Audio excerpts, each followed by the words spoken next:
सही भी चीज है हार्ड कॉपी होना।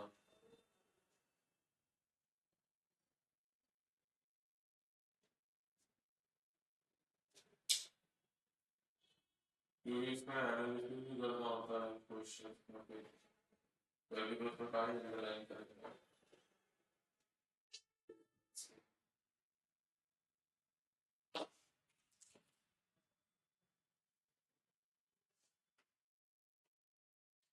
ये लैपटॉप के पीछे भी खोल दे,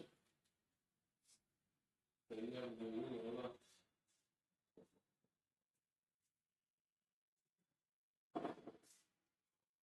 जय हिंद। कल हम लोगों ने लास्ट क्लास में क्या पढ़ लिया था, यूनाइटेड नेशंस के बारे में हमने पढ़ लिया था। यूनाइटेड नेशंस में अगर हम बात करें तो कौन कौन से टॉपिक पढ़ लिए थे? यूनाइटेड नेशंस पढ़ लिया था। यूनाइटेड नेशंस के ऑर्गन्स को हम देख रहे थे। ऑर्गन्स में हमने सिक्योरिटी काउंसिल देख ली थी, जनरल असेंबली देख लिया, सोशल एंड इकोनॉमिक काउंसिल देख ली, यूएन सेक्रेटेरिएट और ट्रस्टी काउंसिल, जो उसके ऑर्गन्स थे उसको हमने डिटेल में देख लिया। तो कुल मिला के अगर हम बात करें, हमारा यूएन जो है वो कंप्लीट हो गया था। उसके अलावा हम बात करें, एक शब्द आप देखते हैं जिसे हम कहते हैं कॉफी क्लब। कुछ नोट पॉइंट करके इस पॉइंट को लिख सकते हैं आप। एक शब्द है जिसे कहते हैं coffee club, which is called coffee club. तो कॉफी क्लब का जो कंसेप्ट है वो क्या है? Coffee club, let me explain now.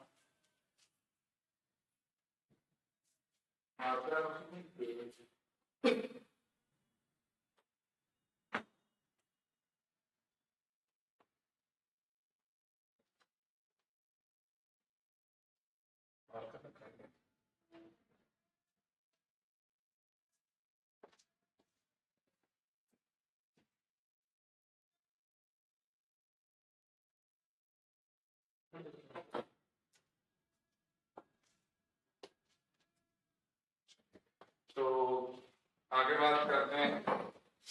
अब इसमें लिखिए कॉफी क्लब। कॉफी क्लब है क्या?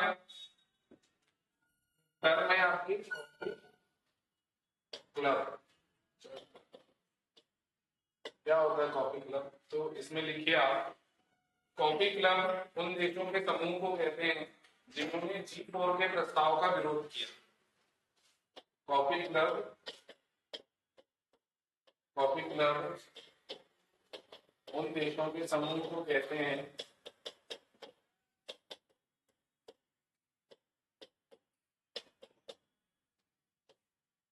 जिन्होंने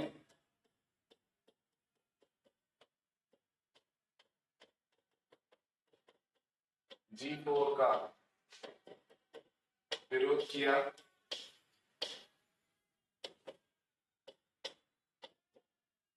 Coffee club is called, coffee club is a group of countries.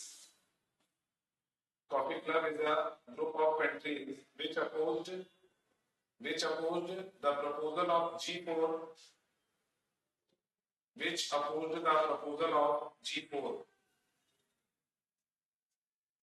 अब इस प्रस्ताव को आम सहमति के लिए किस किसने इसका विरोध किया? तो मतलब अगर आपसे पूछें कि कॉफी क्लब को पेश किसने किया, प्रस्तुत किसने किया, तो ये किया है आपका अर्जेंटीना, कनाडा, कोस्टारिका। इसको कॉफी क्लब को प्रस्तुत करने वाले लोग कौन है? प्रस्तुत करता है या प्रेजेंट करने वाले प्रेजेंटर कौन है? तो पहला है अर्जेंटीना, दूसरा है कोलंबिया, अर्जेंटीना, कोलंबिया, फिर है आपका Costa Rica, Canada, Costa Rica,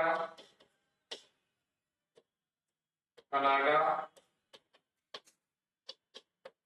Costa Rica, Canada, Colombia, Malta, Mexico.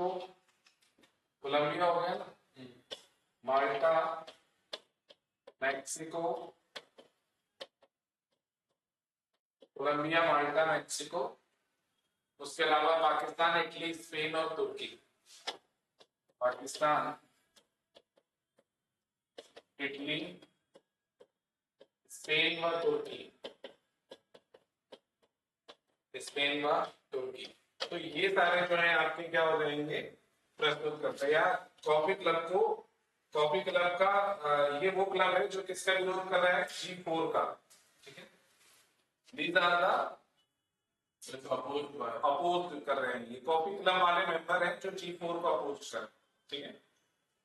फिर उसके बाद इनकी मांग क्या थी, इन्होंने कहा, मतलब कॉफी क्लब बनाया क्यों गया, बेसिकली कॉफी क्लब क्या था, इन्होंने कहा कि जो 5 परमानेंट मेंबर्स हैं सिक्योरिटी काउंसिल के, उनको 5 ही रहने दिया जाए, और अगर आप बढ़ाना चाहते हो, जो नॉन परमानेंट मेंबर्स हैं 10, उनमें से बढ़ाना चाहते हो, तो उनका निर्वाचन जो है उसको और बढ़ा दो, भले 2 वर्ष के लिए कर दो आप।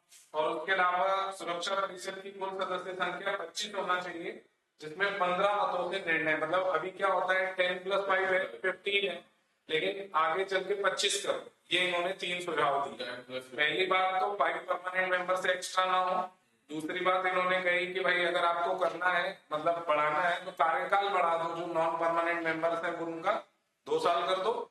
और तीसरी चीज इन्होंने कही कि भाई आप जो टोटल मेंबर 15 है, 15 के बदले 25 करो। ये 3 इन्होंने रिकमेंडेशन दी। अब बात करते हैं G4 की। G4 क्या है, G4 समूह या G4 ग्रुप। G4 ग्रुप की बात करें तो बेसिकली इसका प्रस्ताव दिया था भारत, ब्राजील, जर्मनी और जापान द्वारा। इसका प्रस्ताव भारत, ब्राजील, जर्मनी और जापान द्वारा दिया गया। Its proposal was given by India, Brazil, Germany and Japan. तो बिग जे द्वारा दिया गया था। ये चारों देश ये मानते हैं कि भाई हमें क्या करना चाहिए, इंडिया को मिलेगा तो ये ब्राजील का, जर्मनी का, जापान का समर्थन करेगा, मतलब चारों एक दूसरे को आपस में समर्थन करते हैं। इनके जो को प्रपोजल्स वाले थे उनमें बहुत सारे देश हैं, फॉर एग्जांपल बेल्जियम, भूटान, चेक Republic, Denmark, Fiji, France, Georgia, यूनान, Haiti, Honduras, Iceland, Kiribati, Latvia, Lithuania, Maldives, Nauru, Palau, Poland, Paraguay, पुर्तगाल, सोलोमन द्वीप, तुवालू और यूक्रेन। इतने सारे देश थे जो इनका समर्थन कर रहे थे। बट ये जो देश है ये कभी भारत का समर्थन कर ही नहीं सकते, है ना। तो इस कारण से क्या हुआ, ये प्रस्ताव नहीं रख पाया, ये हुई कहानी, ठीक है।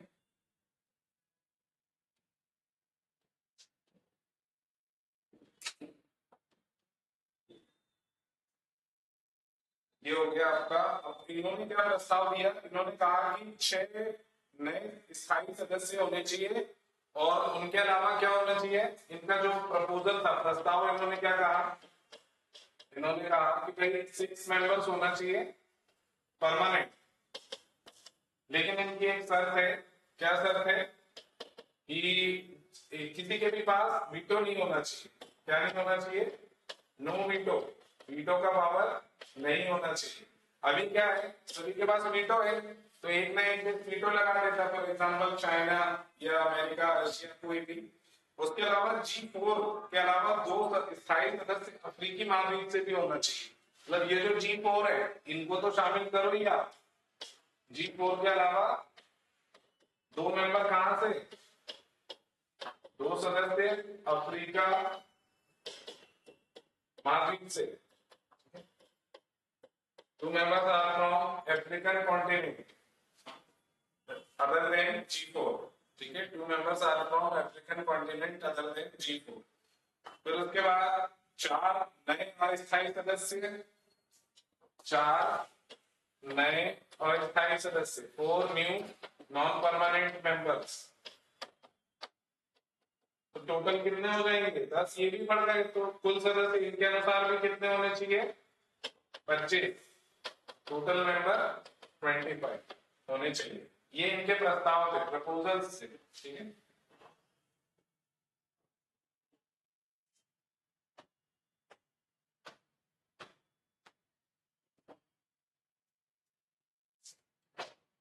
ये हो गई कहानी। अब ये दो लोगों के अनुसार हो गए, कॉपी क्लब के अनुसार हो गए, G4 के अनुसार। अब उसके अलावा एक तीसरा गुट इसी में बन जाता है अफ्रीकी देश। जो अफ्रीकन कॉन्टिनेंट है, उन्होंने क्या कहा, अफ्रीकी देशों का प्रस्ताव, प्रपोजल ऑफ अफ्रीकन कंट्रीज, अफ्रीकी देशों का प्रस्ताव, अफ्रीकी देशों का प्रस्ताव अगर हम बात करें, क्या था अफ्रीकी देशों का प्रस्ताव, जो प्रपोजल ऑफ अफ्रीकन कंट्रीज, इन्होंने कहा कि भाई एक काम करो, आप हमारे लिए 6 परमानेंट मेंबर कर दो। कितने मेंबर? 6 permanent member. और सभी के पास क्या होना चाहिए? विद वीटो, विद वीटो, क्योंकि वीटो के साथ होना चाहिए। 6 स्थायी सदस्य वीटो के साथ, 6 परमानेंट मेंबर विद वीटो। फिर इन्होंने कह दिया कि G4 के अलावा जो अफ्रीका से भी हो, मतलब G4 का समर्थन भी कर रहे हैं, G4 के साथ के अलावा, G4 के अलावा 2 सदस्य अफ्रीका से, 2 सदस्य अफ्रीका से, 2 members are from Africa other than G4। G4 जो है आपकी ये 4 तो है, उसके अलावा 5 नए अस्थायी सदस्य, 5 नए अस्थायी सदस्य, 5 new permanent non permanent members, 5 नए अस्थायी सदस्य। टोटल मेंबर कितने हो जाएंगे? 15 पहले ही है, एक जुड़ गया 16, 16 और 4 20 और 2 22, 22 और 5 नहीं, टोटल 26 होंगे। 6 4 10 और 2 12, 12 और 5 17, 6 और 6 26, 6 और 12 और 5 17, 17 होना चाहिए, 27 कैसे? 10 6 नए स्थायी सदस्य होने चाहिए, न्यू, मतलब 5 तो है, 5 + 6 है ना, 5 + 6 11, 11 और 6 17, 17 और 5 फिर भी नहीं हो रहे।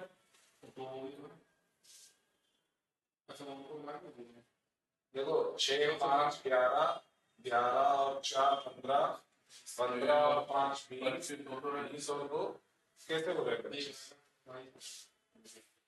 इसके पहले वाले में कैसे हो रहे थे?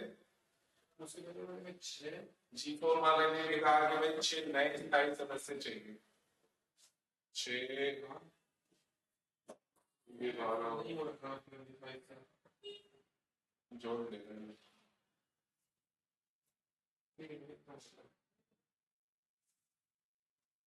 उसमें तो हो रहा है, अरे 15 तो पहले ही है ना, हाँ 15 तो इसमें भी पहले ही है, 15 और 10 जोड़ दो ना,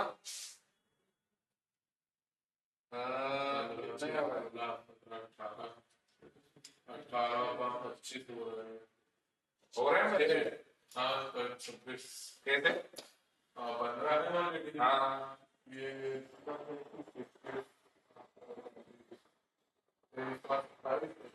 अरे ये तो कोई कॉमन बात हो जाएगी, नॉन परमानेंट में जुड़ जाएंगे, 15 और 5 20 होते 26, ठीक है, ऐसे ये हो गए आपके 26, ठीक है। फिर उसके बाद आगे आ जाते हैं, अब लिखिए आप संयुक्त राष्ट्र संघ की उपलब्धियां, अचीवमेंट्स ऑफ ह्यूमन, इसकी उपलब्धियां और कमियां लिख लेते हैं फटाफट, तो आपका ये टॉपिक खत्म हो जाएगा, फिर इसी से रिलेटेड जो इंस्टीट्यूशन है वो देख लेंगे, क्लियर। चले आगे उनकी संयुक्त राष्ट्र की उपलब्धियां, संयुक्त राष्ट्र संघ की उपलब्धियां,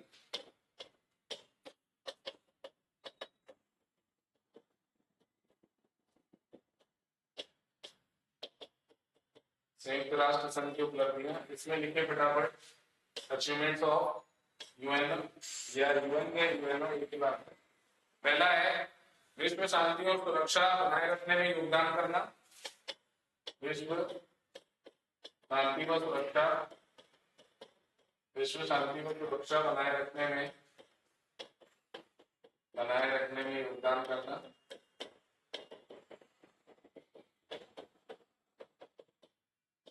विश्व शांति को सुरक्षा बनाए रखने में योगदान करना। इंग्लिश में हो जाएगा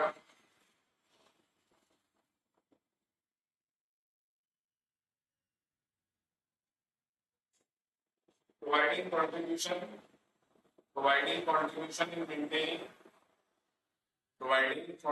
in maintaining peace and security। दूसरा, परमाणु अप्रसार के संदर्भ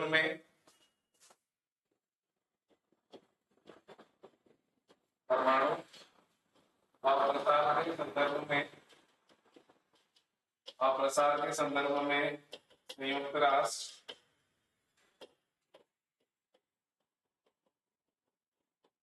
लगातार संघर्षरत है।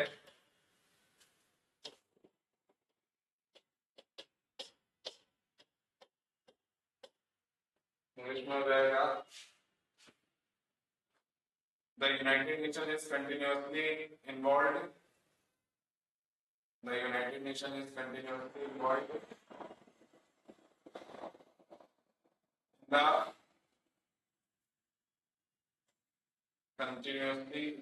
in the context of nuclear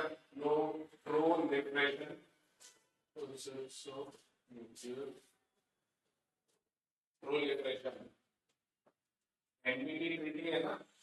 अभी हमें देखो दो चार चीजें पढ़ना है, जैसे एक हम पढ़ेंगे सीटीबीटी, एमटीसीआर और NPT, non proliferation band treaty.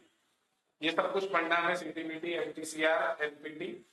ये अभी आगे देखेंगे मिसाइल बैंड ट्रीटी क्या होती है, भारत ने किस पर समझौता किया। अभी जब हम वैसे ही आपका साइंस एंड टेक वाला पोर्शन भी है जिसमें हमें मिसाइल टेक्नोलॉजी वाला टॉपिक पढ़ना है, लेकिन हो सकेगा तो इसी में पढ़ा दूंगा, ठीक है। जिसमें भारत ने अभी तक कौन कौन से मिसाइल परीक्षण किए हैं और हमारा भारत में मिसाइल प्रौद्योगिकी का क्या रोल है ना, ये वाला। क्योंकि इसमें ये थ्योरी वाला है और टेक में हमारा आ जाता है टेक्नोलॉजी वाला।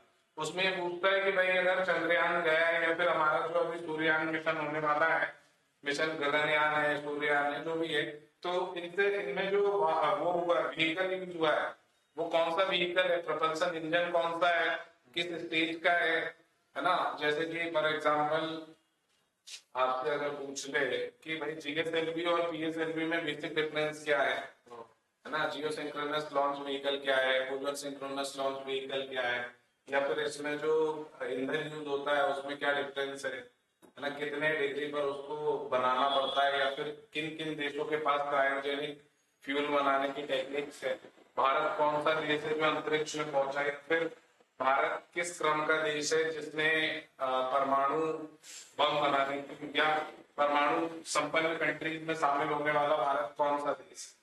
तो भारत छठा देश है, 6th number country, 5 permanent member के बाद 1974 में भारत ने अचीव कर लिया।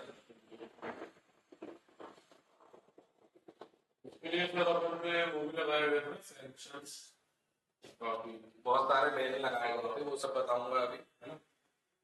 तो परमाणु अप्रसार में संयुक्त राष्ट्र लगातार कार्य करता है। उसके लिए उसने एग्जांपल जैसे ईरान पर बनाने के लिए उसने एक एजेंसी बनाई है जिसका नाम है IAEA। इसके लिए फॉर एग्जांपल क्या है इसका, IAEA, इसका फुल फॉर्म क्या है, इंटरनेशनल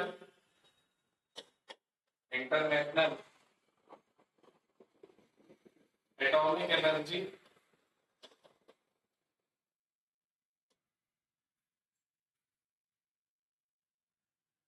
एसोसिएशन। अंतरराष्ट्रीय परमाणु ऊर्जा संघ जो है ये यूएन की एक एजेंसी है, जिसका मेन काम क्या है, परमाणु ऊर्जा या अंतरराष्ट्रीय परमाणु ऊर्जा एजेंसी भी कहते हैं इसे, international atomic energy agency, association के बदले एजेंसी का।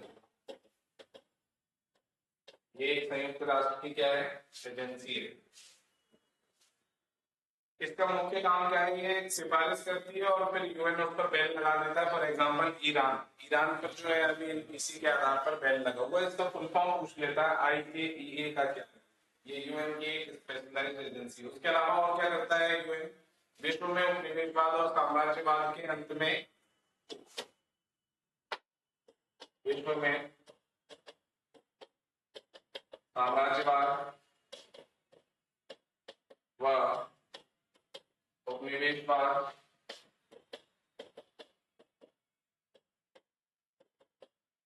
के अंत में महत्वपूर्ण भूमिका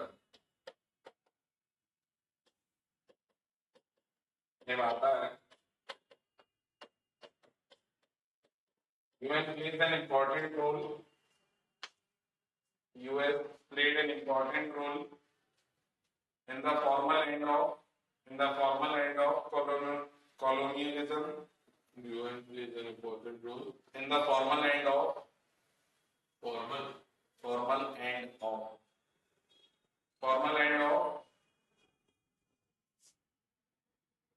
colonialism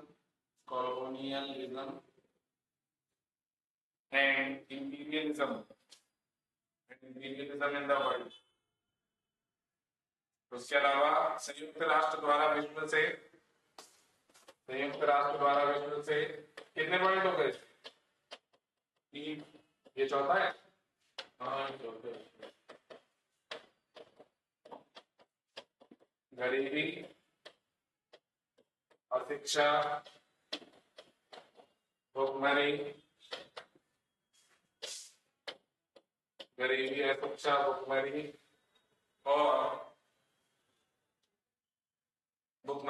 और निरक्षरता, वही है शिक्षा, दूर करने का प्रयत्न किया जा रहा है।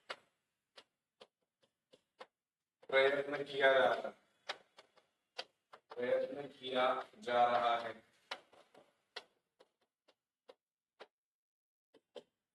इंग्लिश में हो जाएगा The United Nations is trying to eliminate poverty. The United Nations is trying to eliminate poverty, illiteracy. The United Nations is trying to eliminate poverty, illiteracy, and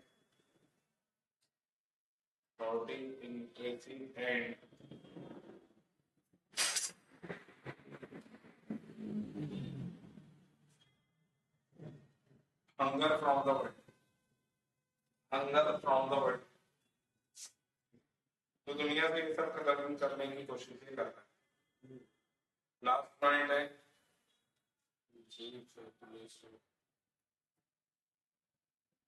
SDG गोल को प्राप्त करने का प्रयत्न,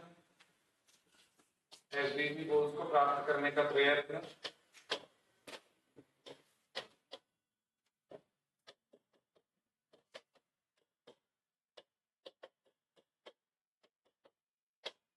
try to achieve SDG goals। और अगला है पर्यावरण की रक्षा,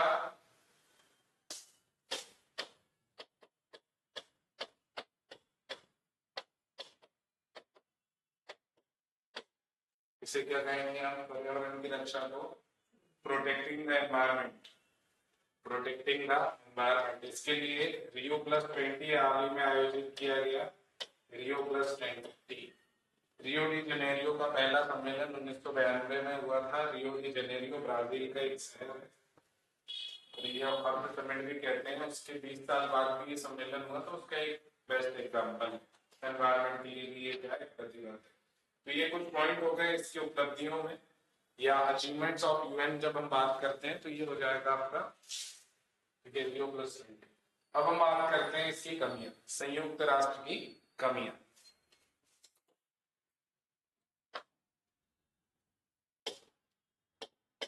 तो 1992 के बाद हुआ है वो। 1992 में पहला हुआ। हाँ उसको ये हर साल होता है।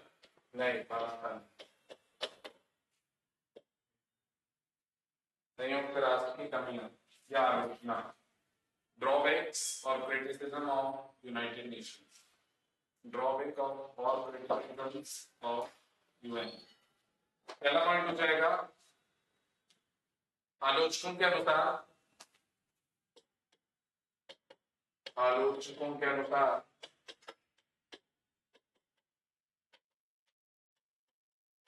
संयुक्त राष्ट्र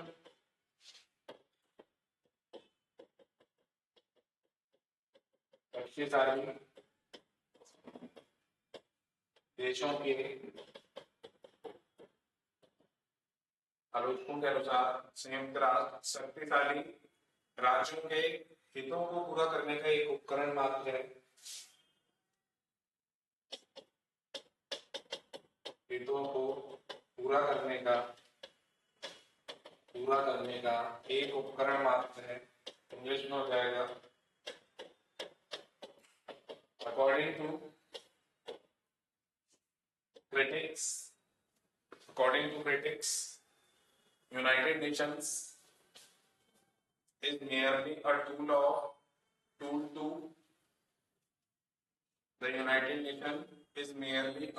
to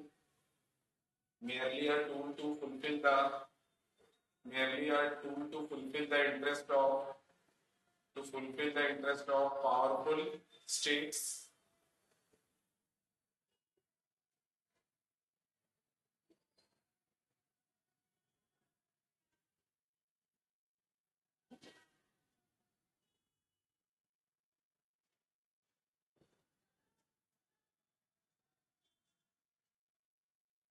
ठीक है। फिर आगे चलते हैं अगले पॉइंट की ओर। संयुक्त राष्ट्र अपने वित्तीय योगदान के लिए अमेरिका, जापान और जर्मनी पर पूर्णतः आधारित है। संयुक्त राष्ट्र अपने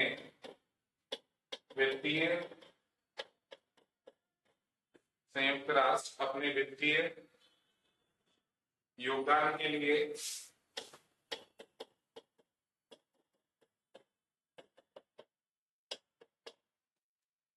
अमेरिका, जर्मनी और जापान पर पूर्णतया आधारित है।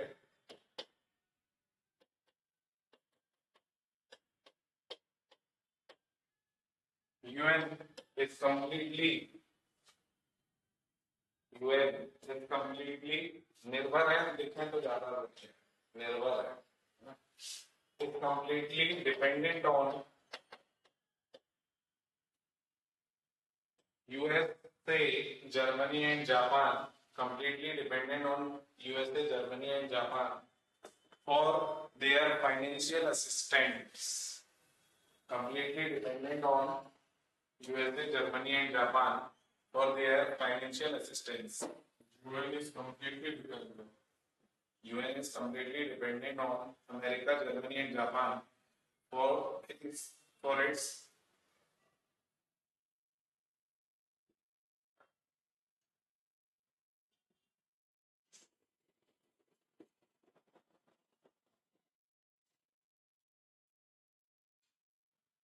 मध्य प्रदेश लोक सेवा आयोग की मुख्य परीक्षा 2023 का रिजल्ट आ गया। वित्तीय फाइनेंशियल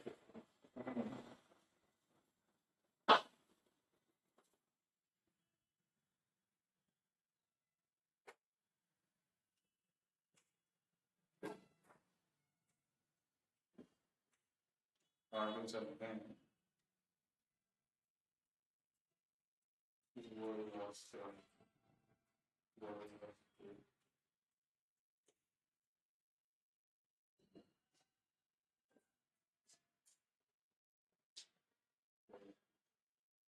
कहाँ पर हैं हम लोग?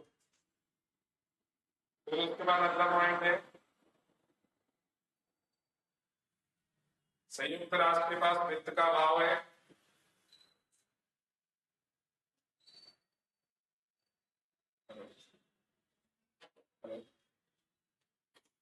नमस्कार जी, अभी एक्चुअली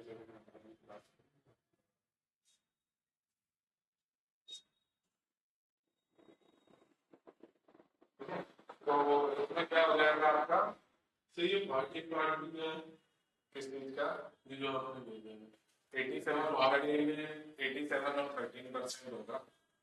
नहीं इसमें आपने भेजा है कि पार्टी में 659 किलो और पार्ट बी में 141 ये दो पार्ट का है वही 87 और 13%। अच्छा आरक्षण का ही तो खेल है। तो ये अपने 141 आरक्षण वाले ये 659 जनरल वाले अगर वाले होंगे एक मिनट आरक्षण का दो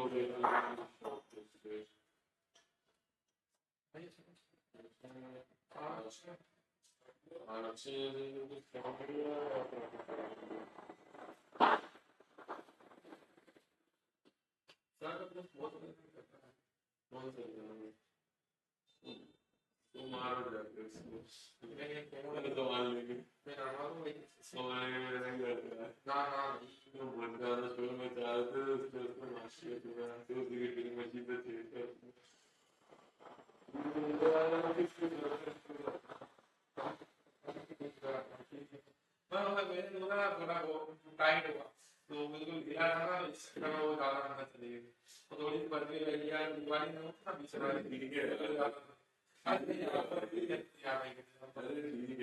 गिरा तो नहीं ना बस बात कर दो यार नहीं मुझे लग रहा है करना अरे तुमने नहीं किया अरे मैं ऊपर हो गया हूँ ना चैनल स्टार्ट कर दिया आप मैं शिक्षा ना मैं भी उतना हूँ ना तो इतना तो पीछे हो चलो आगे चलते इसमें लिखे आपकी आर्थिक स्थिति क्या है खराब या वित्तीय स्थिति अच्छी नहीं है या डायरेक्ट लिख लो वित्त का अभाव जैसे लिखो वित्त का अभाव लैक ऑफ फाइनेंस क्या लिखेंगे वित्त का अभाव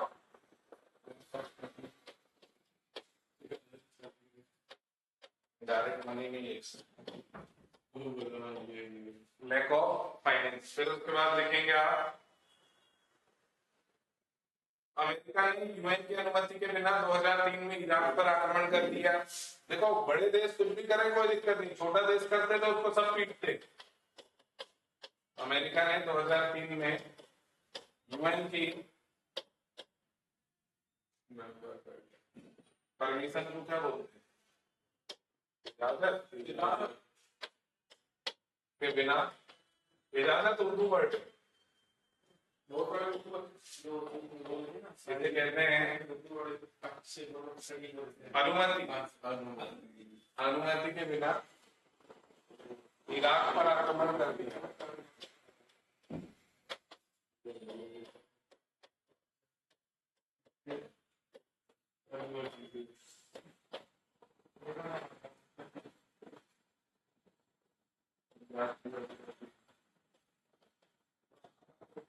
अमेरिका ने 2003 में यूएन की अनुमति के बिना इराक पर आक्रमण कर दिया। USA attacked on Iraq without permission of UN. USA attacked on Iraq without permission of UN in 2003. UN निशस्त्रीकरण और पर्यावरण की वार्ताओं में भी निशस्त्रीकरण व पर्यावरण की निशस्त्रीकरण व पर्यावरण की वार्ताओं में भी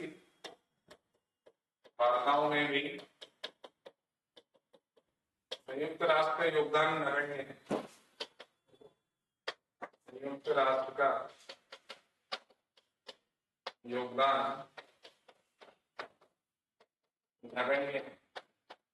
ये मोहल्ले के वो चाचा है जो लड़के को सिगरेट पीता हुआ देखकर कहते बेटा सिगरेट मत पिया करो बुरी चीज होती है। लड़का छोड़ता है क्या? तो भाई कंट्रीज नहीं छोड़ने वाली है कुछ भी, लेकिन चाचा का काम है समझाना। चाचा आते जाते ज्ञान देके निकल जाते हैं।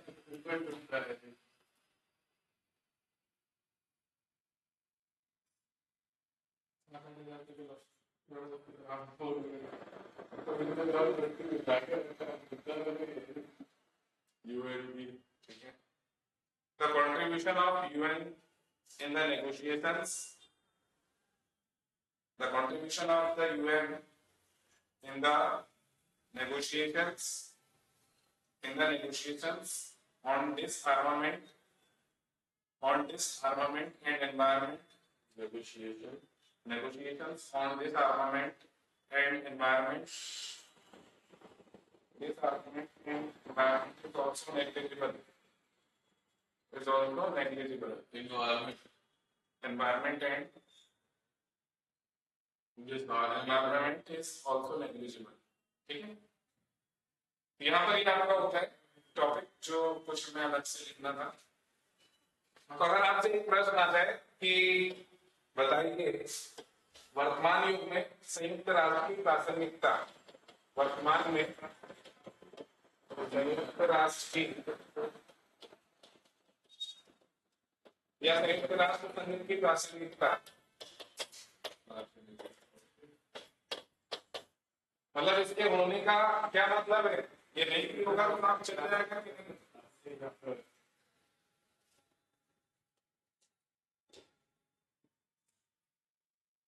आपको तो एक ही है, किसी के इंग्लिश में हो जाएगा आपका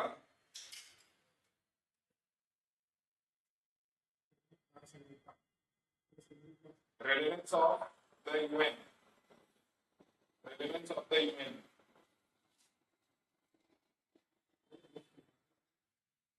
मानेगा नहीं लगता relevance of the UN, relevance की जब हम बात करते हैं तो इसका होने का अस्तित्व क्या है? मतलब ये किसी काम का है कि नहीं?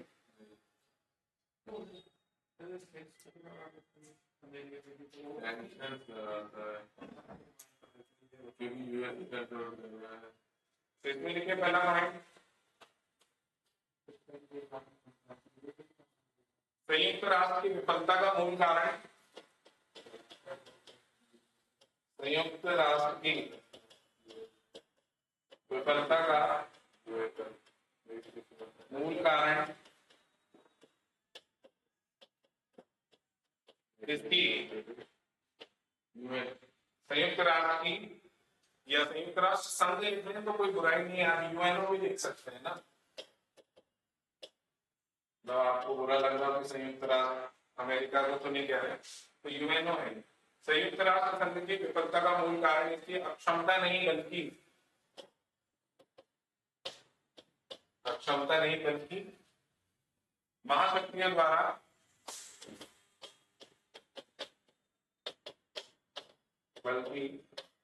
महाशक्तियों द्वारा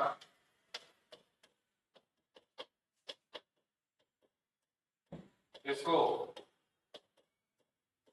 पर्याप्त वित्तीय संसाधनों का न प्रदान करने या पर्याप्त वित्तीय सहायता प्रदान न करना है। अब देखो कुछ लिमिटेड देश अगर इसको पैसा देंगे तो ये लिमिटेड देशों की सुनेगा ना, सीधी सी बात है, जो पैसा देगा उसी की सुनी जाएगी या अननोन की सुन लेंगे? जो पैसा देगा बात उसी की सुनी जाएगी। बात इंग्लिश में आप लिख लीजिए, the main reason for the failure of United Nation, the main reason for the failure of United Nations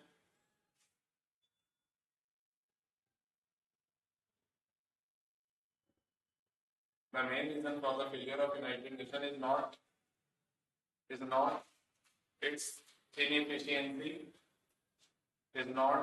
inefficiency, but the superpower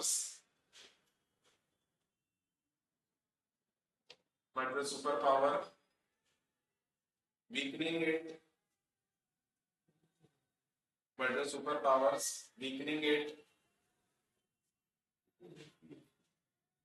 by not providing adequate financial support, by not providing adequate financial assistance या financial support।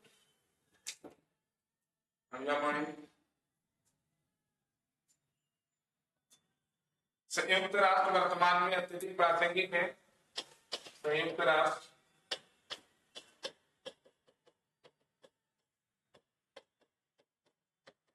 वर्तमान में अत्यधिक प्रासंगिक है क्योंकि अत्यधिक प्रासंगिक है क्योंकि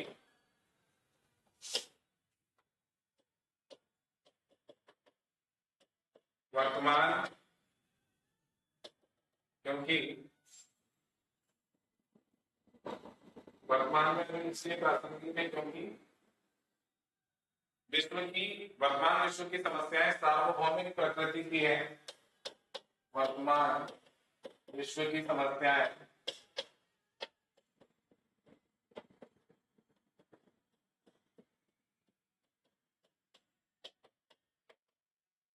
सार्वभौमिक प्रकृति की है,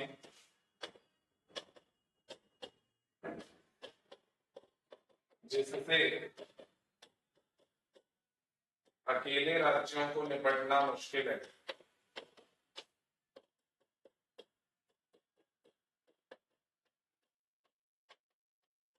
अकेले राज्यों द्वारा निपटना मुश्किल है। इंग्लिश में हो जाएगा The United Nations is extremely relevant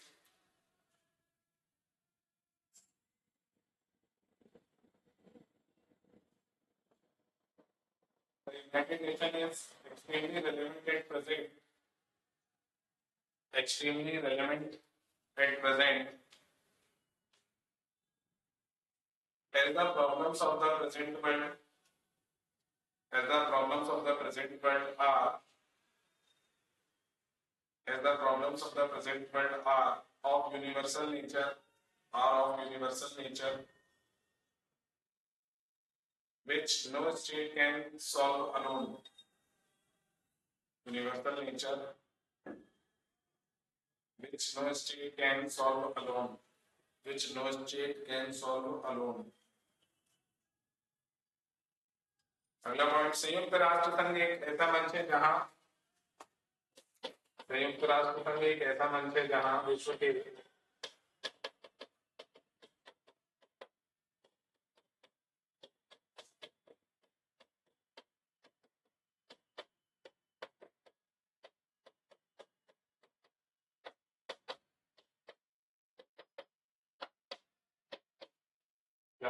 के प्रत्येक देश को या प्रत्येक राज्य को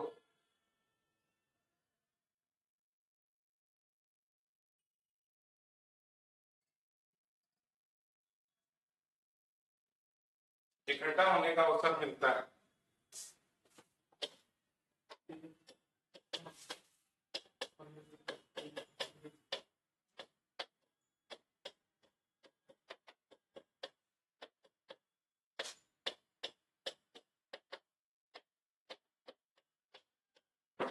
इंग्लिश में हो जाएगा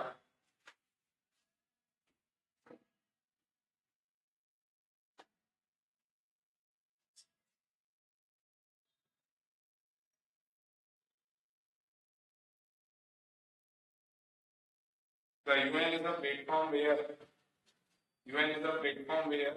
every state of the world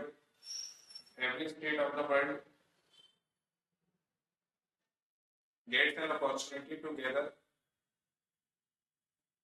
Every state of the world gets an opportunity to gather. अगला पॉइंट है पर्यावरणीय समस्या, वैश्विक आतंकवाद। पर्यावरणीय समस्या,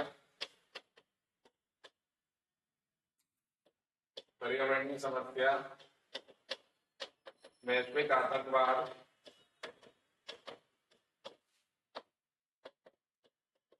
नशीली दवाओं का सेवन,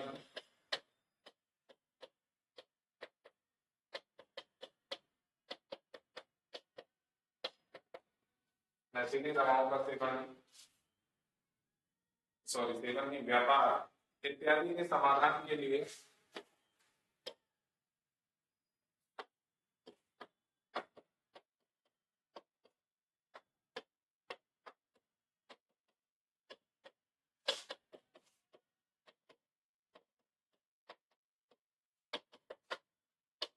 अंतरराष्ट्रीय सहयोग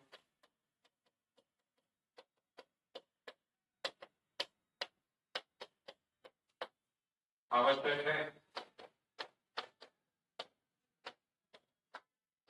अंतरराष्ट्रीय सहयोग आवश्यक है, इंग्लिश में हो जाएगा universal cooperation is needed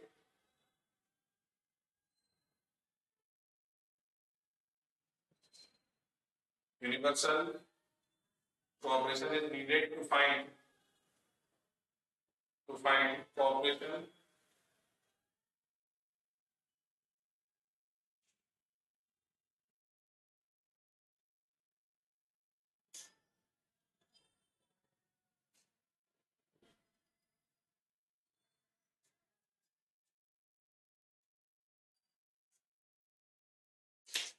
universal cooperation is needed to find solutions to environmental problems needed to find cooperation needed to find solutions to environmental problems comma global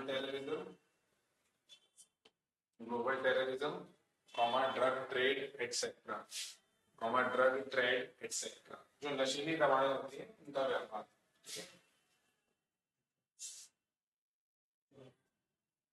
कितने पॉइंट हो गए? 5 कि 4? लास्ट पॉइंट लिख लो।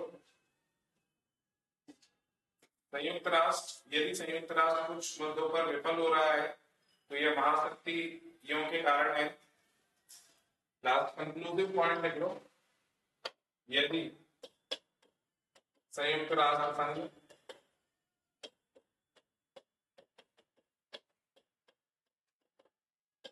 कुछ मुद्दों पर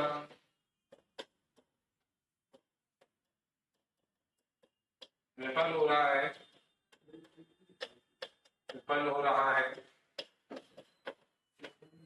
तो महाशक्तियों के कारण क्योंकि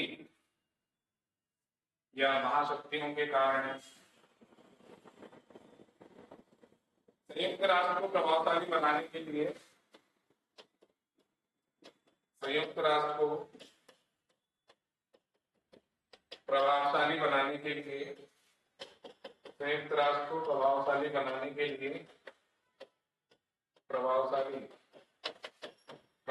लिए इसमें कुछ सुधारों की आवश्यकता है।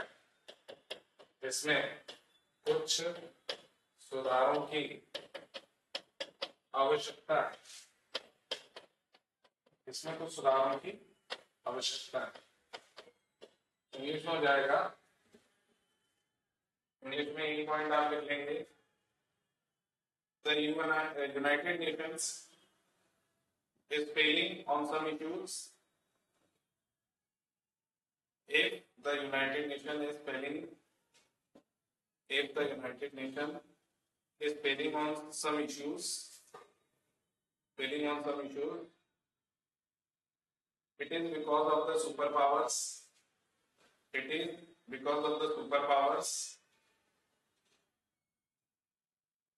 And some reforms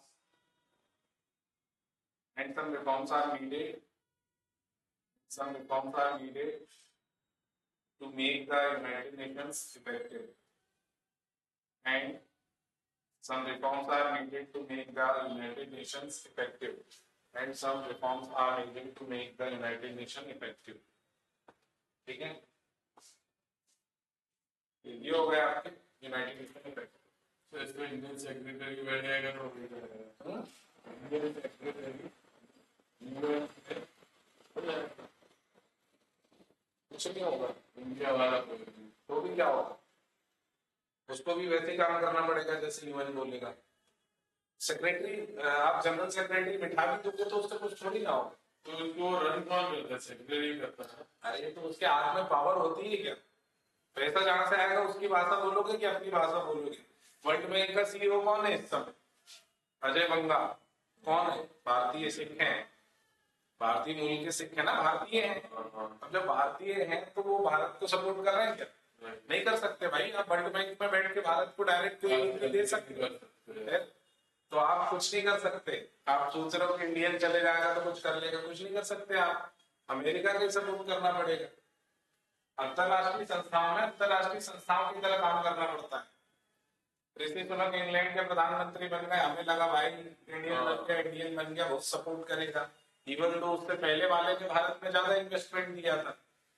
समझ में आ रही बात? तो कोई भारतीय मूल का है या भारतीय है उससे कोई फर्क नहीं पड़ता, हमें बस ऐसा अच्छा लगता है कि हाँ भाई ये इंडियन बन गया, होता कुछ नहीं। इवन ट्रम्प के टाइम पे हमने ज्यादा बिजनेस किया था तुलनात्मक रूप में बिडेन के, ट्रम्प ने भारत को ज्यादा व्यापार किया था। और ऐसा नहीं है चाहे ट्रम्प हो चाहे बिडेन हो चाहे कोई भी आ जाए, दुनिया में अपने देश की भलाई पहले देखी जा रही है।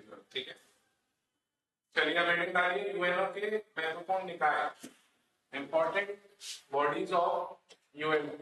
एजेंसी नहीं बता रहा हूँ, महत्वपूर्ण निकाय बॉडी भी लिख सकते हैं वैसे तो, इंग्लिश में तो लिखेंगे आप लेबर और लेबर एजुकेशनल और बॉडीज ही, important bodies of UN O या यूनाइटेड नेशंस। इसमें पहला है अंकटाड। अंकटाड का फुल फॉर्म क्या है? यूनाइटेड नेशंस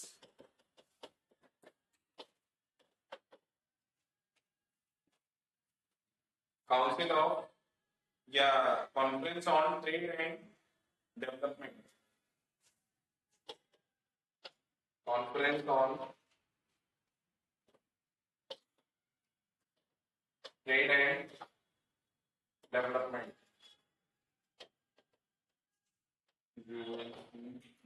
अंकटाड, अंकटाड की बात करें तो इसका मुख्यालय जिनेवा स्विट्जरलैंड में है। एस्टेब्लिशमेंट हुआ है 3 दिसंबर 1964 को, 1964। हेडक्वार्टर की बात करें तो जिनेवा स्विट्जरलैंड, जिनेवा स्विट्जरलैंड जो इसका मुख्यालय है। फिर हम बात करते हैं इसमें, अगर हम सदस्यों की बात करें तो सभी यूएन के जो मेंबर हैं और जो पर्यवेक्षक हैं, एनजीओ है, सरकारी है, सारे लोग इसके सदस्य हैं। इसका उद्देश्य क्या है अंकटाड का?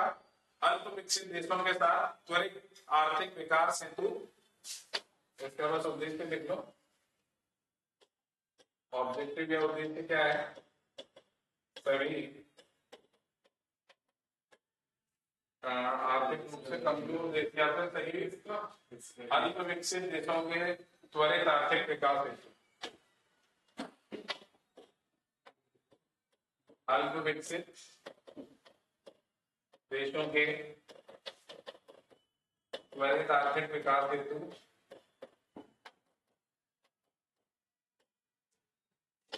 त्वरित आर्थिक विकास हेतु त्वरित आर्थिक विकास हेतु अंतरराष्ट्रीय सहयोग को बढ़ावा देना, अंतरराष्ट्रीय सहयोग को बढ़ावा देना, अंतरराष्ट्रीय सहयोग को बढ़ावा देना। इंग्लिश में हो जाएगा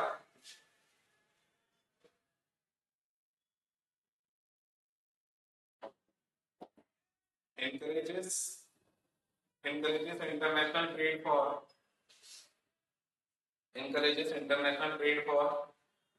rapid economic development,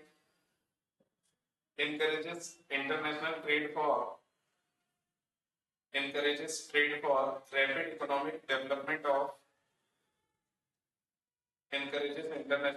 for rapid economic development of underdeveloped countries। ठीक है, अगला संगठन है UNDP, United Nations development programme.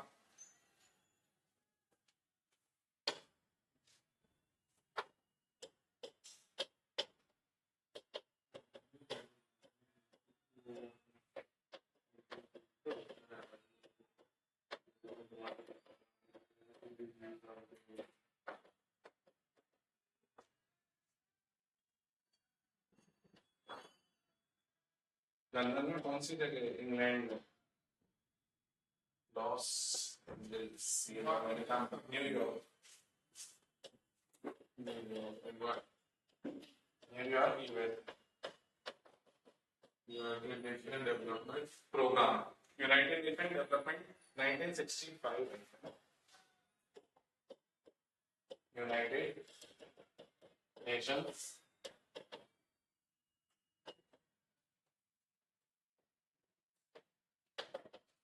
Development programme, United Nations development programme. और इसमें अगर हम बात करें 22 नवंबर 1965, तो है इसका उद्देश्य क्या है?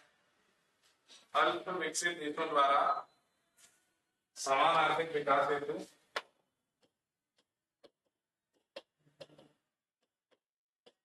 अल्प विकसित देशों द्वारा समान आर्थिक विकास हेतु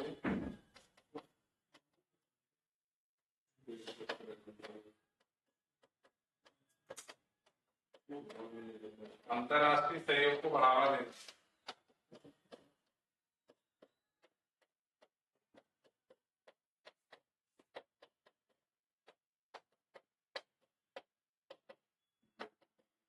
अंतर्राष्ट्रीय सहयोग को बढ़ावा देना, इंग्लिश में हो जाएगा objective to provide technical assistance, to provide technical assistance. ये यहाँ पर अंतर्राष्ट्रीय सहयोग के बदले आएगा तकनीकी सहयोग को बढ़ावा देना, तकनीकी सहयोग को बढ़ावा देना। अंतर्राष्ट्रीय को पहले पॉइंट में दे दिया था, यहाँ पर टेक्निकल सपोर्ट दे, इंग्लिश में हो जाएगा to provide technical assistance to accelerate efforts by underdeveloped countries, accelerate efforts by underdeveloped countries।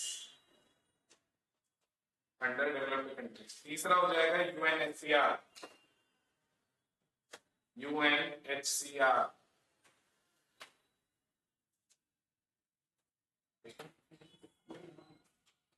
UNHCR, Office of United Nations, ये तो प्रोग्राम्स पढ़ा रहे हैं शायद इसके, क्या यूएन के प्रोग्राम अपने यूएनडीपी। हाँ ठीक है, कोई दिक्कत नहीं। United Nations high commissioner for refugees, high commissioner for refugees. तो रिफ्यूजीज मतलब क्या होते हैं? जो ऐसे लोग जो अपने घरों को छोड़ चुके हैं या दूसरी जगह आ गए हैं। हिंदी में होता है शरणार्थियों हेतु संयुक्त राष्ट्र उच्चायुक्त का कार्यालय। ठीक है, इंग्लिश में ही लिखना है आपको क्योंकि नाम याद वैसे होगा नहीं। ठीक है, इसकी स्थापना हुई थी 3 दिसंबर 1949 को। Establishment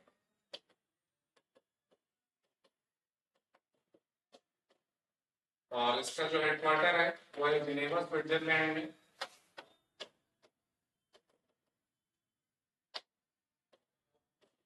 Geneva Switzerland. ठीक है, उसके बाद हम बात करें,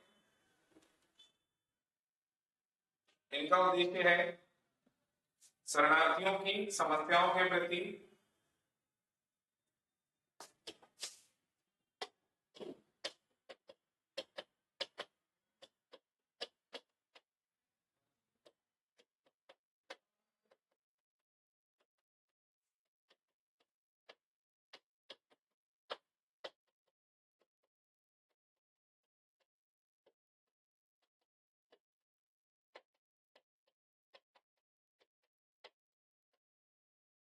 आपदा राहत, पुनर्वास, सहायता, सुरक्षा, आपदा राहत, पुनर्वास, सहायता, वह पुनर्वास का आया था वह सुरक्षा और स्थायी निदान उपलब्ध कराना, सुरक्षा व स्थायी निदान उपलब्ध कराना इंग्लिश में हो जाएगा, इंग्लिश में to provide emergency relief, to provide emergency relief, rehabilitation, emergency relief, to provide emergency relief, comma rehabilitation, rehabilitation, assistance, rehabilitation assistance, protection and permanent solution, rehabilitation,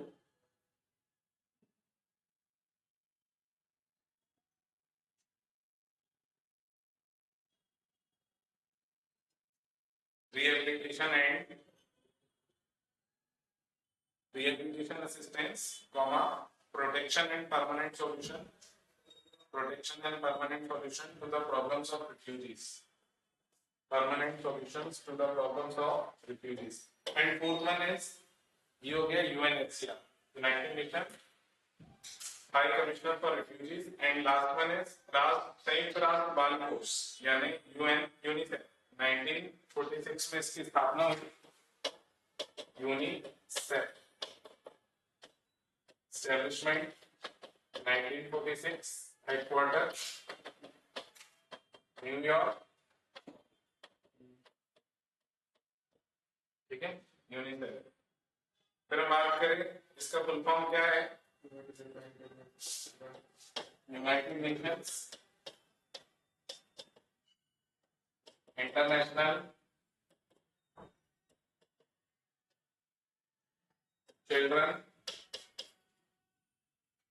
children's Educational, और क्या लिखा है, चिल्ड्रंस एजुकेशनल फंड, इमरजेंसी है, emergency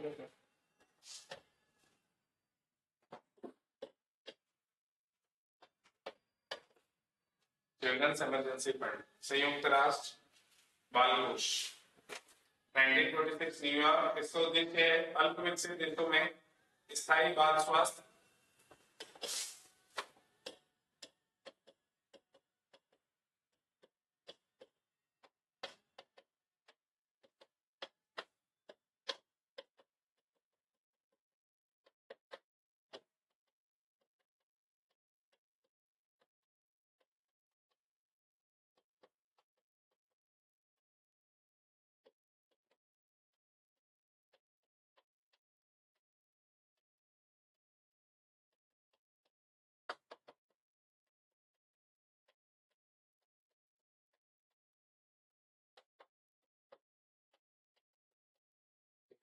English में हो जाएगा आपका to provide assistance in establishing, to provide assistance in establishing sustainable child health, to provide assistance in establishing sustainable child health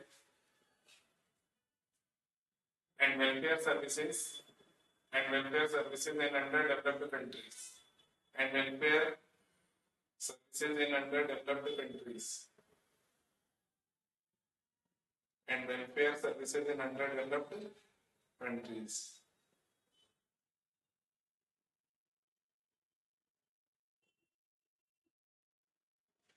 ठीक है,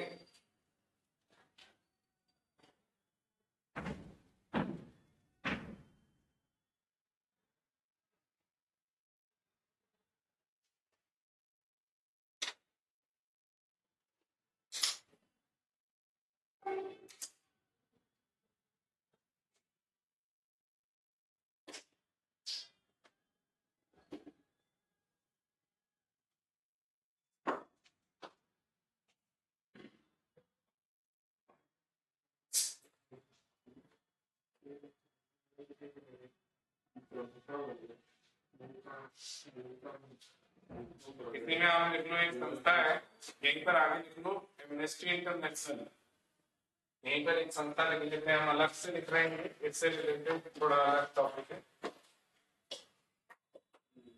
एमनेस्टी इंटरनेशनल।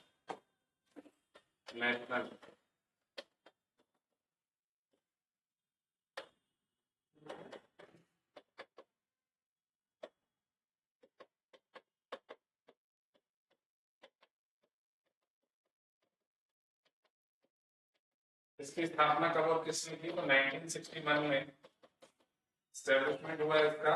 और किसने किया? ये किया पीटर बेंसन, जो कि लंदन में की इन्होंने, in London, established in London by Peter Benson, B-E-N-S-O-N, Peter Benson, B-E-N-E-S-O-N, B-E-N-E-S-O-N, Peter Beneson. ठीक है, इन्होंने लंदन में इसकी स्थापना की। इसका मुख्य कार्य क्या है? तो विश्व में मानव अधिकार की रक्षा करना। इसका मुख्य कार्य क्या है? मेन फंक्शन विश्व में मानव अधिकार की रक्षा करना। To protect human rights in the world, to protect human rights in the world. उसके अलावा और क्या करता है ये एक एनजीओ है। क्या है ये एक नॉन गवर्नमेंटल ऑर्गेनाइजेशन या एनजीओ है। ठीक है, ये क्या है? NGO. It's an NGO, non governmental organization, NGO है।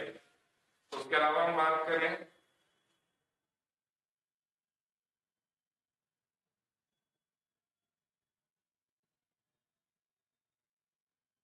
इसका काम क्या है? तो ये कैंपेन चलाती है ह्यूमन राइट्स के।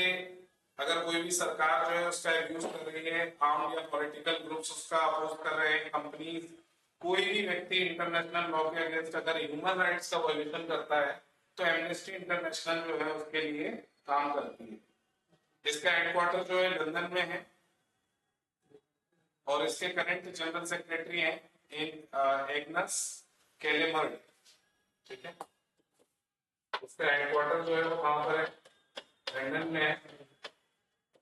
और इसके प्रेजेंट हेड की बात करें है ना, प्रेजेंट जनरल सेक्रेटरी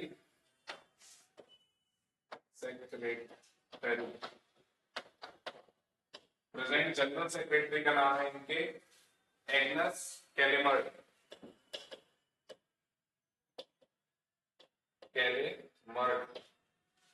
एग्नस कैलेमर्ड। ठीक,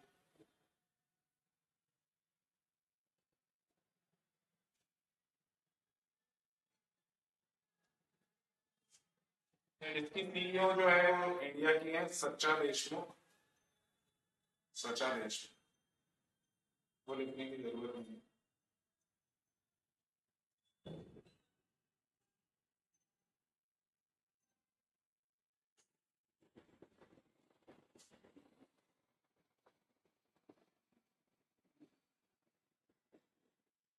तो इससे रिलेटेड एक एग्जाम में क्वेश्चन आया था यूपीएससी प्रीलिम्स 2015 में।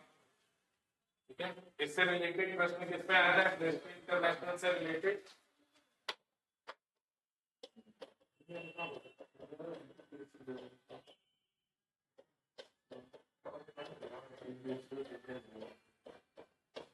यूपीएससी प्रीलिम्स में एक प्रश्न इससे आया था 2015 में। उन्होंने पूछा था कि बताओ, 4 में से 4 ऑप्शन दिए थे, उनमें से बताया था कि एमनेस्टी क्या है, एमनेस्टी इंटरनेशनल क्या है? An agency of the UN to help refugees for civil wars, a global human rights movement, an NGO voluntary organization to help poor people, an intergovernmental agency to cater medical emergencies in war ravaged regions। बताइए क्या होगा answer? Amnesty international ही होगा। Third option. अरे second है भाई, option ध्यान नहीं है। a global human rights movement, second था। थर्ड है NGO voluntary organization to help very poor people. इसका पुअर पीपल से कोई संबंध नहीं है, इसका संबंध है ह्यूमन। ये 2015 में यूपीएससी में आया। ऐसे प्रश्न आते हैं यूपीएससी में, कहीं से भी कुछ भी घुमा के पूछ लेगा, कितने इंस्टीट्यूशन पढ़ते रहो कुछ नहीं समझ में आएंगे। कौन सा सब्जेक्ट किस एग्जाम में किस पेपर में आ जाए, कहाँ से प्रीलिम्स में आ जाए, कौन सा मेंस में, कोई फिक्स नहीं है। और आप इसको किसी एक सब्जेक्ट के तौर पे पढ़ भी नहीं सकते, इसलिए यूपीएससी के लिए मल्टी डायमेंशनल अप्रोच रखती है।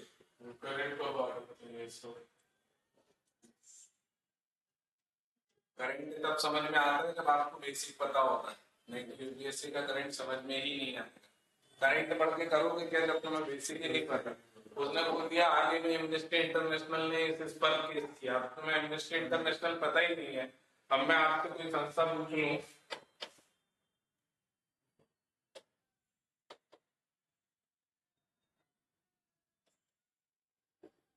ठीक है, बताओ इसका नाम क्या है, ये कौन है। ये किसी भी देश में जा सकते हैं, किसी भी देश में कहीं भी लड़ाई चल रही है, इसका फुल फॉर्म बता दो, 2 नंबर फ्री यूपीएससी।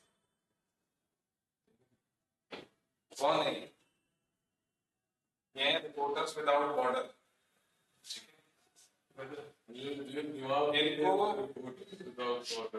किसी देश की कोई नागरिकता नहीं लगती है, ठीक है?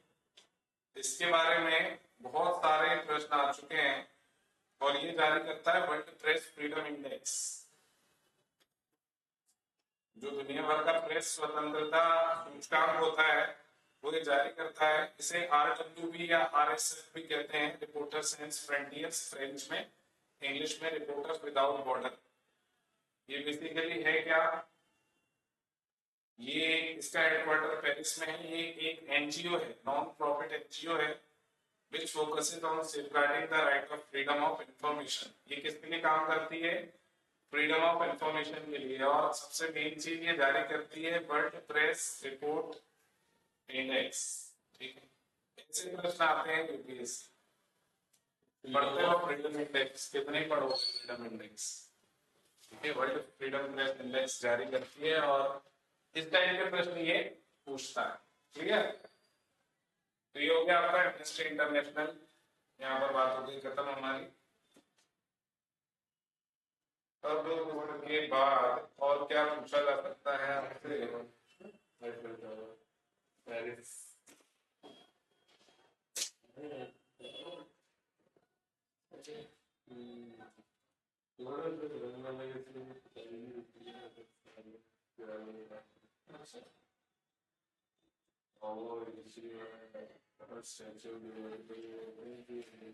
आईसीजे और लिख लो, फिर आज की क्लास को एंड करेंगे। What is ICJ? International court of justice. थोड़ा सा लिखवा दे रहा हूँ इसके बारे में। इंटरनेशनल कोर्ट ऑफ जस्टिस, अंतरराष्ट्रीय न्यायालय। इसकी स्थापना की बात करें तो इसकी एस्टेब्लिशमेंट हुई थी 17 जुलाई 1998 को। 17 जुलाई 1919 को जो है इसकी क्या हुई थी, एस्टेब्लिशमेंट हुई थी। बट इसने कार्य कब से चालू किया? कार्य प्रारंभ 1 जुलाई, फंक्शंस स्टार्ट किए 1 जुलाई 2002 से, स्टार्ट फंक्शनिंग फ्रॉम 1 जुलाई 2002। और यह क्या है? ये एक इंडिपेंडेंट इंस्टीट्यूशन है, यह एक अंतरराष्ट्रीय संस्था है, यह संयुक्त राष्ट्र का अंग नहीं है, यह एक स्वतंत्र संस्था है। It is an independent institution, यह संयुक्त राष्ट्र का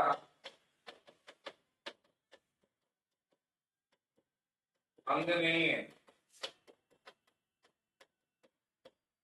It is not an organ of, ये सॉरी मैंने आईसीजे लिखवा दिया, ये आईसीसी है।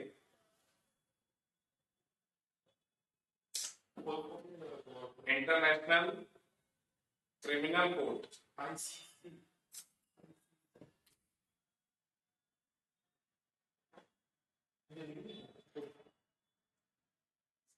बेसिकली इसे कई जगह इंटरनेशनल कोर्ट ट्रिब्यूनल भी कहते हैं, लेकिन इसका बाद में नाम चेंज करके इंटरनेशनल क्या कर दिया गया, criminal court, international criminal court,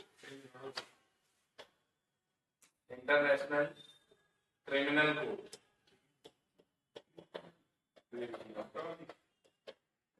इसमें बेसिकली किनको सजा दी जाती है, तो जो लोग बेसिकली किस चीज का विरोध करते हैं, ये लोग मानव नरसंहार करते हैं, मतलब इंसानों को मार देते हैं, उन लोगों को, फॉर मान लो आतंकवादियों को या किसी देश के लोगों को, बच्चों को मार दिया, कई सारे ऐसे लोग हैं इकट्ठा, महिलाओं को मार दिया, बच्चों को मार दिया, किसी को भी लाइन से खड़ा करके मार देते हैं, उन लोगों के लिए अब कोई लॉ किसी देश का अगर काम नहीं कर रहा है तो फिर इंटरनेशनल लॉ काम करता है उस पर, और इसकी स्थापना की गई। इसका जो मुख्यालय है वो टोक्यो में भी है और जर्मनी में भी है, मतलब इसकी क्या कहेंगे, न्यायाधिकरण, ट्रिब्यूनल, ठीक है, हेडक्वार्टर में न्यायाधिकरण, ट्रिब्यूनल, जैसे हाईकोर्ट की ब्रांच होती है ना, वैसे ट्रिब्यूनल एक तो जर्मनी में है, एक आपकी टोक्यो में है। टोक्यो किस देश में? फिर उसके बाद इसका कार्य क्या है, ये केवल मानव नरसंहार के दोषियों को दंडित करता है, ये आईसीजे नहीं है, बिल्कुल इस बात को गांठ बांध लें, ठीक है। ये क्या है, आईसीजे कानून नहीं है, ये क्या है, यह केवल मानव अधिकार या मानव नरसंहार के दोषियों को सजा देता है, मानव नरसंहार के दोषियों को सजा देता है, सजा देता है। It only punish the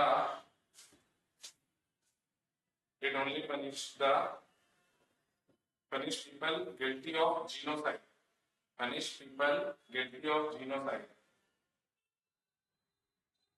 उसके बाद इसके एग्जाम्पल किस किस पर चले हैं, तो सद्दाम हुसैन, मानव नरसंहार का मुकदमा किसके ऊपर चला है, एग्जाम्पल की बात करें तो सद्दाम हुसैन कहाँ के राष्ट्रपति थे, सद्दाम हुसैन कहाँ के, इराक, अमेरिका ने इनको फांसी दिलवाई थी, ठीक है, फांसी से पहले इनको बता दिया गया था कि आज तुम्हें फांसी देंगे, तो फिर बढ़िया सुबह सुबह उठाए, ठंडे पानी से नहाए, हाथ पैर जोड़े और फिर गले में कफन लगा के फांसी दे दी। फिर उसके बाद स्लोबोदान, स्लोबोदान जो है ये सर्बिया के थे, स्लोबोदान,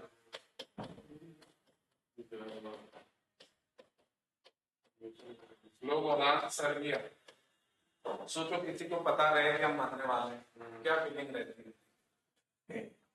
देखो अननोन है जब तक तो कोई बात नहीं, कि हमें पता ही नहीं कि हम मरने वाले हैं, सीढ़ी से उतरे और मर गए, लेकिन रोड पे जैसे गए गाड़ी में टक्कर हो गई और मर गए, वो बात अलग है कि आपको पता ही नहीं और आपका और कल हो गए जैसे, ठीक है, खत्म बात। लेकिन आज जब तक जिंदा है, जब तक जमीन लेना, प्लॉट लेना, गाड़ी लेना, नौकरी चाहिए, शादी, ये कल मर गए मर, कौन पूछता।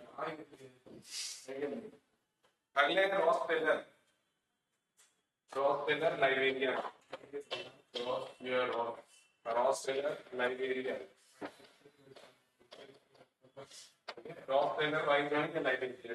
तो इन तीनों के ऊपर जो है चला था क्या, मुकदमा। अच्छा, अंतरराष्ट्रीय संबंध में कुछ शब्द आपने सुने होंगे, फॉर एग्जाम्पल एक शब्द आता है बीमार राज्य। बीमार राज्य को हम कहते हैं रग स्टेट, ROGUE।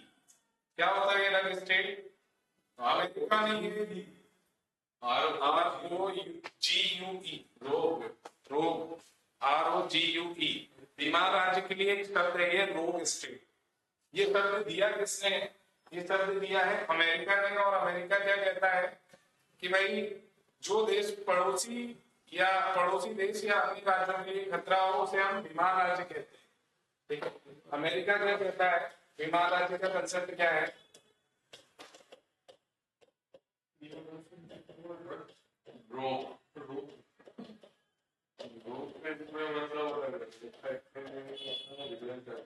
अमेरिका के अनुसार ऐसा राज्य जो ऐसा राज्य जो पड़ोसी अन्य राज्यों के लिए, जो पड़ोस या अन्य राज्यों के लिए खतरा पैदा करे। पाकिस्तान और यानी तुम मतलब तुम्हारे आसपास एरिया में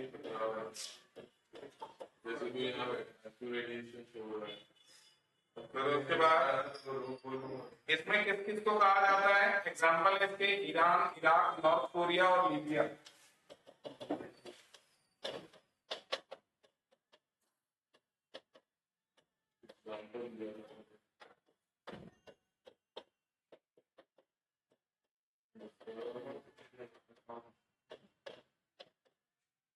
आदि आदि में आ जाएगा पाकिस्तान। देख लो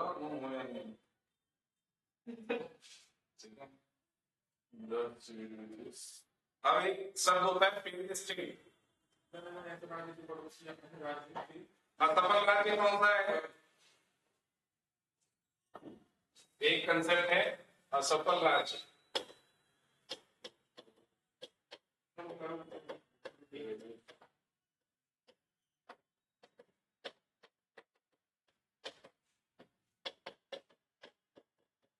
ऐसा राज्य जो अपनी आंतरिक विधि बनाने में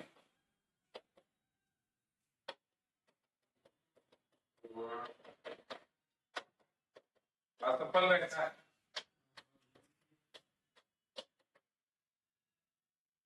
असफल राज्य कहलाता है। ठीक है, जहां ग्रह यंत्र की परिस्थिति बनी रहती हो। तो क्या बॉइल आंसर जॉइंट पेट में लिखा है यार। यार हिंदी अपन बंद कर देते हम पहले से कर देते इंग्लिश में हो जाएगा कि point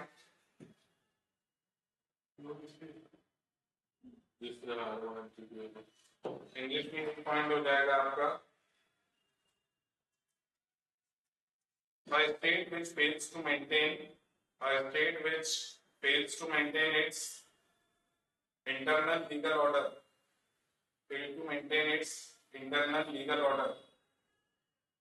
where condition of civil war persist, जहां घरेलू युद्ध या गृह युद्ध की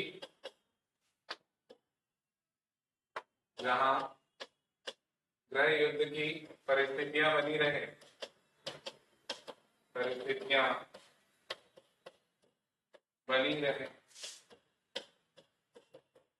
इंग्लिश में हो जाएगा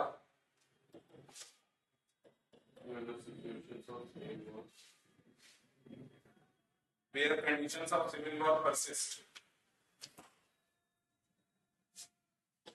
ये इसका एग्जाम्पल अपना पड़ोसी बांग्लादेश। अब इसके एग्जाम्पल है अफगानिस्तान और अफ्रीकन कंट्रीज।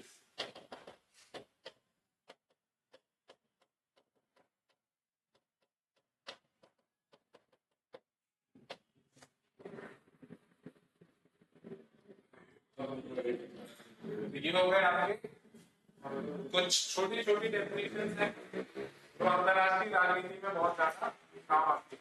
ठीक है, ये हो गई हमारी अंतरराष्ट्रीय राजनीति में कुछ पॉइंट। बाकी अब हम देखेंगे बाहर के संगठन या अगले संगठन, न्यू वर्ल्ड ऑर्डर क्या है और ग्लोबलाइजेशन क्या होता है, और globalization and nation state, what is globalization and nation state, GATT and WTO और अगले दौर की वार्ता। ठीक है, ये वाला पॉइंट और फिर रीजनल ऑर्गेनाइजेशंस देखेंगे। ठीक है, तो आज के लिए इतना ही करते हैं। धन्यवाद। जय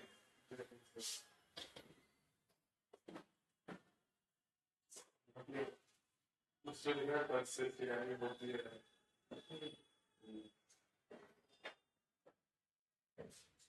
लास्ट वाले वाले I can see your eyes.